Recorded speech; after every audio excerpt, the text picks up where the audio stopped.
Selamat pagi. Sehat ya, selalu harus sehat. Pagi ini posisi saya masih di Bandara Ngurah Rai Bali dan suasana masih seperti bulan lalu, masih sepi dengan kegiatan, masih sangat mencekam.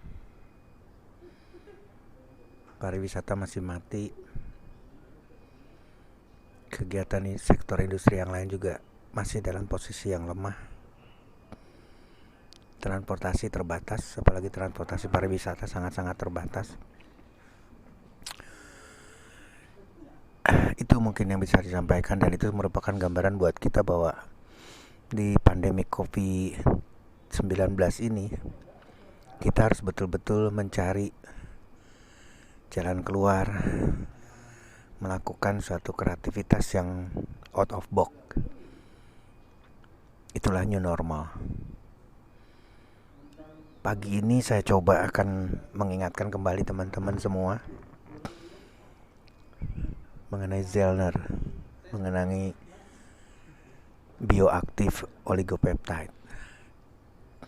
Saya ingin mengawali dari satu pertanyaan yang sangat sederhana. Bagaimana mungkin soya, bagaimana mungkin kacang kedelai bisa sedemikian dahsyat? Ini harus dijadi renungan buat kita. Dan seperti yang saya selalu ingatkan, kalau sudah bicara kacang kedelai dan mau dibandingkan dengan obat, pasti tidak akan ketemu. Pertanyaan apapun pasti tidak akan ada jawabannya. Bagaimana mungkin butiran-butiran kacang kedelai itu bisa sedemikian dahsyat membantu berbagai permasalahan kesehatan? Tapi ternyata perjalanannya bukan seperti itu. Kenapa sampai Nobel Prize atau penghargaan Nobel itu diterima oleh orang-orang yang mengamati dahsyatnya oligopeptide atau bioaktif oligopeptide? Ini bicara teknologi. Ini bicara balik lagi tadi, satu kreativitas. Maka butiran-butiran kacang kedelai ini dilakukan ekstraksi, dilakukan berulang-ulang ekstraksi, dilakukan identitas atau identifikasi sampai menemukan satu bagian terkecil, atau bukan bagian terkecil, bagian terkecilnya adalah asam amino. Jadi unsur lain dihilangkan. Di sana ada air, di sana ada tepung, di sana ada kulit yang lebih keras dan lain sebagainya. Itu dihilangkan, maka diambillah unsur-unsur asam aminonya. Jadi seluruh unsur asam amino yang ada di dalam kacang kedelai diambil dan dilihat berapa kadarnya. Kemudian masing-masing asam amino ini akan berikatan satu dengan yang lain. Jadi oligopeptide itu adalah bukan satu asam amino. Contoh pernah mendengar leucin, isoleucin, valin. Itu adalah 3 asam amino esensial. Nah, ketika digabungkan menjadi lebih dari satu asam amino, maka terbentuklah oligopeptide. Oligopeptide ini aktif. Berbeda dengan asam amino, berbeda dengan protein induknya. Kalau induknya, maka dia dalam bentuk yang tidak memungkinkan untuk bisa melakukan aktivitas. Tapi kalau asam amino itu akan memberikan bagian dari perjalanan satu metabolisme. Jadi protein dipecahkan menjadi asam amino, itulah dengan menggunakan proses proteolisis dengan enzim protease. Terbentuklah berbagai enzim. Nah, oligopeptide adalah gabungan dari lebih dari 1 atau lebih dari 2 asam amino dan aktif.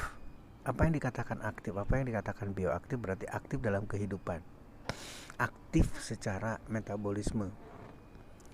Dan kecepatan aktivitas daripada bioaktif oligopeptide ini adalah persis seperti halnya hormonal, persis seperti halnya neurotransmitter atau saraf atau refleks. Nah, ini harus dijadi camkan buat teman-teman. Jadi kecepatan bioaktif oligopeptide adalah menyamai hormon. Kalau kita marah, maka pada saat itu juga akan berubah wajah kita. Kalau kita mendapatkan musuh, maka refleks untuk melakukan satu perlawanan itu dilakukan oleh bioaktif oligopeptide. Nah, sekarang bagaimana kontens dari bioaktif oligopeptide ini dalam memberikan suatu penyembuhan, dalam memberikan atau membantu menyelesaikan permasalahan apapun di dalam tubuh kita. Bioaktif oligopeptide itu bukan berbicara di organ, tapi berbicaranya di sel. Jadi bioaktif oligopeptide tidak melihat sakit apa, tidak melihat kondisi klinis seseorang itu seperti apa, tidak. Ketika dikonsumsikan bioaktif oligopeptide, maka seluruh, kalimatnya saya ulangi lagi, seluruh sel mengalami perbaikan. Kenapa perbaikan? Karena mendapatkan oligopeptide yang sedemikian aktif, bertindak sebagai hormonal, bertindak sebagai neurotransmitter atau hormon dan saraf, maka seluruh metabolisme, maka seluruh proses di dalam sel tersebut akan membaik. Dengan membaiknya sel, maka seluruh permasalahan kesehatan akan mengalami suatu perbaikan yang signifikan. Jadi kembali lagi, kenapa Zellner bisa menyembuhkan orang sakit A? Kenapa Zellner bisa secepat itu menyembuhkan orang dengan sakit B? Itu adalah karena aktivitas dari bioaktif oligopeptide di tingkat sel. Jadi dia tidak melihat organ yang sakit sekarang, oh ini orang ini kondisi fungsi jantungnya lemah. Maka ketika oligopeptide dimasukkan, sel jantungnya mengalami perbaikan. Tapi bukan sel jantung saja, sel tulangnya juga demikian juga. Maka produksi sel darah, produksi leukosit sebagai pertahanan tubuh, produksi limfosit sebagai imunitas tubuh itu membaik. Jadi ini harus dicamkan sama teman-teman, bukan semata-mata karena A, bukan semata-mata karena B penyakitnya, tapi karena perbaikan di tingkat sel. Mungkin bisa diterima pendekatan seperti ini. Itulah bioaktif oligopeptide. Nah, kemudian bagaimana dengan naturini? Saya tidak akan membahas banyak karena perbandingannya sama. Dan judulnya juga teman-teman semua pernah lihat. Ada disebut sebagai apple stem cell. Apa sebetulnya apple stem cell? Kalau tadi kita bicara butiran kacang kedelai, sekarang kita bicara sebuah apel, tapi apelnya apel Swiss. Jadi karakteristik apel di Swiss tersebut atau sebuah mungkin bisa dikatakan apel yang lain juga mirip sama. Jadi kekuatan untuk bertahan si kulitnya, sekali lagi si kulitnya bukan si dalam dagingnya ya, tapi si kulitnya itu untuk melindungi di dalamnya, itu dahsyat, bisa bertahan lama. Sekali lagi, kulitnya itu melindungi isi di dalamnya itu bisa bertahan lama. Jadi keriputnya lama. Artinya adalah agingnya, proses penuaan dininya dari sebuah apel Swiss itu bertahan lama.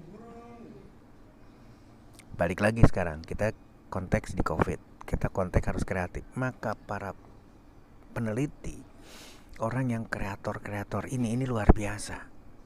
Jadi mereka melakukan penelitian hanya dari kulit apel. Kenapa kulit apel ini bisa melindungi sedemikian lama? Kenapa proses agingnya, proses penuaan dininya itu bisa bertahan? Maka diambillah parsial atau diambillah sebagian kecil dari kulitnya. Sekali lagi, sebagian kecil dari kulitnya diambil dan kemudian dikultur. Apa itu namanya dikultur? Dikultur itu adalah dimasukkan ke sebuah wadah yang berisi media makanan mirip dengan apel. Artinya adalah sel atau parsial dari kulitnya itu ditanam untuk diteliti. Dan ternyata di sana ada beberapa komponen, beberapa bagian dari zat itu yang memberikan efek untuk terjadinya aktivitas daripada sel atau aktivitas sel awal. Jadi kalau ini susunan kulit kita, katakan ini berlapis dari bawah sampai ke atas, maka ini adalah sel basal. Kultur tadi kemudian dimasukkan ke dalam kulit seseorang atau ke dalam jaringan. Maka sel yang tadinya ini tidur, sel basal ini tidur, sel ini akan berubah ke atas ini, berubah ke atas ini, kemudian mati. Jadi perjalanannya adalah berubah sel dari sel bagian paling bawah basal sampai berubah bayi, katakanlah dari mulai bayi, mulai dia bisa berkembang kemudian mati. Ini adalah perjalanan. Nah, bagian daripada apple tersebut kemudian dimasukkan dan ternyata betul-betul bisa merangsang sel di bagian bawah ini untuk beregenerasi. Maka keluarlah kalimat stem cell. Seolah-olah bagian-bagian atau partikel-partikel yang diambil dari kulit apel yang kemudian dikembangbiakan, diperbanyak dan seterusnya, maka itu bertindak sebagai stimulan atau untuk merangsang, membangunkan aktivitas sel basal ini sehingga terbentuk sel-sel baru. Apa artinya sekarang? Berarti dia akan melakukan anti-aging, proses anti penuaan. Itu yang dilakukan oleh Naturini. Jadi ketika coba sekarang teman-teman berpikir lebih mengarah, ketika sel itu mendapatkan nutrisi yang esensial yang tidak ada di tempat lain bioaktifnya, oligopeptide dari Zellner masuk ke dalam sel tubuh seseorang, kemudian diberikan lagi apple stem cell yang luar biasa, maka setelah sehat juga ditahan untuk tidak terjadi penuaan oleh Naturini karena mengandung apple stem cell. Saya yakin teman-teman bisa menangkap esensinya. Jadi sudah dikasih makan, sudah dikasih nutrisi yang dahsyat, kemudian dipertahankan proses agingnya, proses penuaannya. Itu kita baru bicara dua. Sekali lagi kita baru bicara dua komponen yang ada. Yang satu di Zellner memang betul-betul hanya bioaktif oligopeptide, dan di Naturini saya hanya berbicara satu komponen, yaitu apple stem cell. Luar biasa. Sampai ketemu. Karena saya sangat bangga sekali dengan teman-teman semua. Kita pasti akan ketemu dan berdiskusi mengenai seluruh komponen atau seluruh kandungan yang ada di dalam Naturini. Demikian juga yang di Barnum. Mudah-mudahan pagi ini kita mendapatkan keberkahan. Salam semuanya.